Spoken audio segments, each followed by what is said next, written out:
আসসালামু আলাইকুম রহমতুল্লাহ। Luqman the wise, Luqman আল হাকিম। এ পর্বে লুকমান হাকিমের জীবনী এবং অজানা রহস্য আলোচনা করব। লুকমান হাকিম, যিনি লুকমান দ্য ওয়াইজ, লুকমান আল হাকিম নামে পরিচিত। লুকমান আল হাকিম একজন জ্ঞানী ব্যক্তি, যার নামে কোরআনের 31তম সূরা লুকমান নামকরণ করা হয়েছে। লোকমান খ্রিস্টপূর্ব 1100 অব্দে এর তথ্য পাওয়া যায়। সুদানের উমদুরমান এলাকার অধিবাসী বলে ধারণা করা হয়। আরবি ও তুর্কি সাহিত্যে লোকমান সম্পর্কে বহু গল্প পাওয়া যায়। তার প্রাথমিক ঐতিহাসিক উৎসগুলো হলো তাফসির ইবনে কাসির এবং ইবনে কাসিরের কিসাসুল কোরআন। কোরআনে লোকমান নবী ছিলেন কিনা তা স্পষ্ট নয়, তবে কিছু মানুষ তাকে নবী বলে মনে করেন এবং তার নামের সঙ্গে আলাইহিস সালাম ব্যবহার করেন, যেটা মোটেও ঠিক নয়। ভিডিওটি না টেনে সম্পূর্ণ ভিডিওটি ধৈর্য সহকারে দেখতে থাকুন। ভিডিওটি ভালো লাগলে সাবস্ক্রাইব করতে পারেন। লাইক, কমেন্ট, শেয়ারের মাধ্যমে অপর ভাইকে দেখার সুযোগ করে দিতে পারেন। হজরত ইবনে আব্বাস রাদিয়াল্লাহু তাআলা আনহু হইতে বর্ণিত যে তিনি একজন হাফসি কৃতদাস ও সুতার ছিলেন। হজরত সাইদ ইবনে মুসাইয়ার রহমতুল্লাহ আলাইহি বলেন যে তিনি মিশরে বসবাসকারী একজন হাফসি ছিলেন। তাকে জ্ঞান দান করা হয়েছিল, কিন্তু নবুয়ত দেওয়া হয়নি। হজরত লোকমান সম্পর্কে হজরত জাবির ইবনে আবদুল্লাহ রাদিয়াল্লাহু তাআলা আনহুকে জিজ্ঞাসা করা হলে তিনি বলেন, তিনি ছিলেন বেটে, উঁচু নাক ও মোটা ঠোঁট বিশিষ্ট একজন জ্ঞানী ব্যক্তি। আব্দুর রহমান ইবনে হারমালা রাদিয়াল্লাহু আনহু হইতে বর্ণিত আছে যে একদা এক কৃষ্ণবর্ণের হাফসি কৃতদাস হজরত সৈয়দ ইবনে মুসাইয়ার রহমতুল্লাহ আলাইহির নিকট আগমন করে। তাকে তিনি বললেন, তোমার দেহের রং কালো বলে তুমি নিজেকে ঘৃণ্য মনে করিও না। তিনজন লোক, যারা সমস্ত লোক অপেক্ষা উত্তম ছিলেন, সবাই কালো বর্ণের ছিলেন। প্রথম হলেন হজরত বিল্লাল রাদিয়াল্লাহু তাআলা আনহু, যিনি রাসূলুল্লাহ সাল্লাল্লাহু আলাইহি সাল্লামের গোলাম ছিলেন। দ্বিতীয় হলেন হজরত মুহাজ্জা রাদিয়াল্লাহু আনহু, যিনি ছিলেন হজরত উমর রাদিয়াল্লাহু তাআলা আনহুর গোলাম। তৃতীয় হলেন হজরত লোকমান হাকিম, যিনি ছিলেন হাফসের একজন সাধারণ অধিবাসী। আল্লাহ সুবহানাহু ওয়া তাআলা বলেন, আমি লোকমানকে দিনের বুঝ ও সিদ্ধান্তের ক্ষেত্রে সুজ্ঞান দান করেছি। তাকে বলেছি, হে লোকমান, তুমি তোমার রবের শুকরিয়া আদায় করো ওই নিয়ামতের যা তিনি তার আনুগত্যের তৌফিক দানের মাধ্যমে তোমাকে দান করেছেন। বস্তুত যে শুকরিয়া আদায় করে মূলত সে নিজের উপকার করল, কেননা আল্লাহ তার শুকরিয়া পাওয়ার অমুখাপেক্ষী। পক্ষান্তরে যে ব্যক্তি আল্লাহ প্রদত্ত নিয়ামতের প্রতি অকৃতজ্ঞ হয়, তার ক্ষতি তাকেই পোহাতে হবে। সে আল্লাহর কোনো ক্ষতি করতে পারবে না, কেননা তিনি তার সকল সৃষ্টি প্রতি মুখাপেক্ষিতার ঊর্ধ্বে। সর্বাবস্থায় তিনি প্রশংসিত। হজরত লোকমান ছিলেন পরহেজগার, ওলি এবং আল্লাহর প্রিয় বান্দা।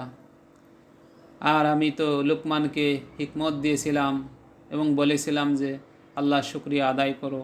আর যে শুকরিয়া আদায় করে সে তো নিজের জন্যই শুকরিয়া আদায় করে, এবং যে অকৃতজ্ঞ হয় তার জেনে রাখা উচিত আল্লাহ অমুখাপেক্ষী প্রশংসিত। লোকমানের প্রজ্ঞার উৎস।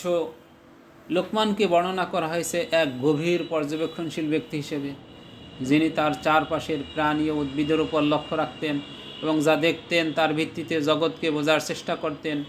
একদিন একটি গাছের নিচে ঘুমানোর সময় একজন ফেরেশতা তার কাছে আসেন এবং জানান যে আল্লাহ লোকমানকে একটি উপহার দিতে চান, হয় প্রজ্ঞা নয় রাজত্ব। লোকমান প্রজ্ঞা বেছে নেন।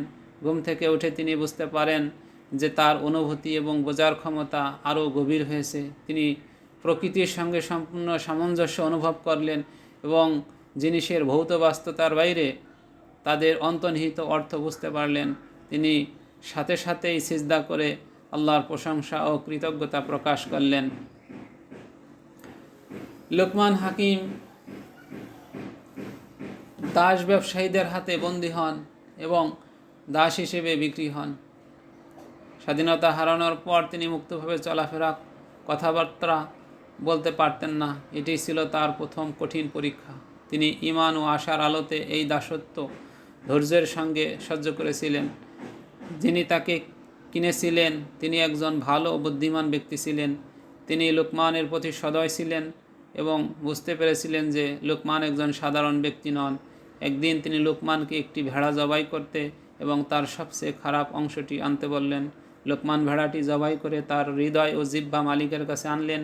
এটি দেখে তার মালিক হাসলেন এবং লোকমানের এই পছন্দের গভীর অর্থ বোঝার চেষ্টা করলেন। কয়েকদিন পর আবার তাকে ভেড়া জবাই করতে বলা হলো এবং এবার সবচেয়ে ভালো অংশটি আনতে বলা হলো। লোকমান আবারও হৃদয় ও জিহ্বা নিয়ে এলেন। মালিক জিজ্ঞাসা করলেন, কিভাবে হৃদয় ও জিহ্বা সবচেয়ে খারাপ এবং সবচেয়ে ভালো উভয় হতে পারে? জ্ঞানী লোকমান উত্তর দিলেন, হৃদয় ও জিহ্বা মালিক ভালো হলে সবচেয়ে মধুর হয়, আর যদি মালিক খারাপ হয় তবে এর ততটাই খারাপ হয়। এর পর থেকে লোকমানের মালিক তার প্রতি গভীর শ্রদ্ধা পোষণ করেন। লোকমানের পরামর্শ চাওয়ার জন্য বহু লোক আসতে শুরু করে এবং তার প্রজ্ঞার খ্যাতি চারদিকে ছড়িয়ে পড়ে। বর্ণিত আছে যে হজরত লোকমান হাকিমকে কোনো একটি লোক জিজ্ঞাসা করল, তুমি তো লোকমান, তুমি কি বানু হাঁসের গোলাম নও? তিনি উত্তর দিলেন, হ্যাঁ ভাই। লোকটি আবার প্রশ্ন করল, তুমি কি গবাদি পশু চড়াতো না?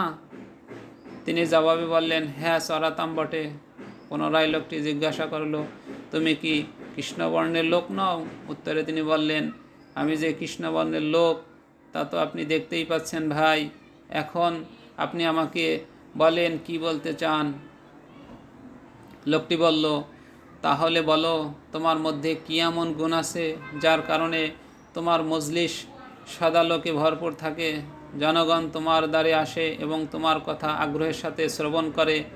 তিনি জবাব দিলেন, আমি তোমাকে যে কথাগুলো বলছি সেগুলোর উপর আমল করো, দেখবে তুমি আমারই মতো হয়ে গেছো।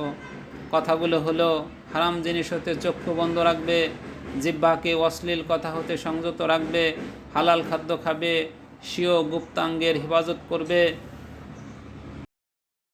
সত্য কথা বলবে, অঙ্গীকার পূরণ করবে, অতিথির সম্মান করবে, প্রতিবেশীর প্রতি লক্ষ্য রাখবে এবং বাজে ও অনর্থক কাজ পরিত্যাগ করবে। এসব গুণের কারণেই আমি এই মর্যাদা লাভ করেছি। আলহামদুলিল্লাহ, সুবহানাল্লাহ। হজরত কাতাদা রাদিয়াল্লাহু আনহু এই আয়াতের তাফসিরে বর্ণনা করেছেন যে হিকমত ধারা উদ্দেশ্য হলো হিকমতের মাধ্যমে ইসলামকে ভালোভাবে হৃদয়ঙ্গম করা। হজরত লোকমান ছিলেন নবী ছিলেন না এবং তার কাছে ওহীও আসতো না, সুতরাং হিকমত দ্বারা বোধশক্তি, জ্ঞান ও শিক্ষাকে বোঝানো হয়েছে। মহান আল্লাহ বলেন, আমি লোকমানকে নির্দেশ দিয়েছিলাম, আল্লাহর প্রতি কৃতজ্ঞতা প্রকাশ করো। জেনে রেখো যে কৃতজ্ঞতা প্রকাশ করে সে তো নিজের মঙ্গলের জন্যই করে, এতে আল্লাহর লাভ লোকসান কিছুই নেই। যেমন অন্য আয়াতে রয়েছে, অর্থাৎ যারা সৎকর্ম করে তারা নিজেদেরই জন্য রচনা করে সুখসজ্জা। এখানে বলা হয়েছে যে অকৃতজ্ঞ হয় তার জানা উচিত যে এতে আল্লাহর কোনো ক্ষতি নেই। আল্লাহ তো অভাবমুক্ত, প্রশংসিত। তিনি বান্দাদের কাজের ব্যাপারে বেপরোয়া। বান্দাদের সবাই আল্লাহ তাআলার মুখাপেক্ষী, কিন্তু আল্লাহ তাআলার কারো মুখাপেক্ষী নন। সমগ্র পৃথিবীবাসী যদি কাফির হয়ে যায় তাহলেও তার কিছুই আসে যায় না। তিনি সকল হতেই অভাবমুক্ত। তিনি ছাড়া কোনো মাবুদ নেই। আমরা তার ছাড়া আর কারো দাসত্ব করি না। সুবহানাল্লাহ। আল্লাহ তাআলা আমাদের সবাইকে লোকমান হাকিমের প্রজ্ঞা, তার সততা এবং তার মতো সত্যবাদী, বিনয়ী এবং আল্লাহ ভীতি অর্জন করার তৌফিক দান করুক। ওমা তৌফিক ইল্লা বিল্লাহ। লোকমান হাকিম সাইয়েদেনা দানিয়েলের পাশেই সমাহিত আছেন। আল্লাহ তাআলা লোকমান হাকিমকে জান্নাতের উচ্চ মাকাম দান করুক, জান্নাতুল ফেরদৌস বুলন্দ করুক। আমিন। ওমা তৌফিক ইল্লা বিল্লাহ।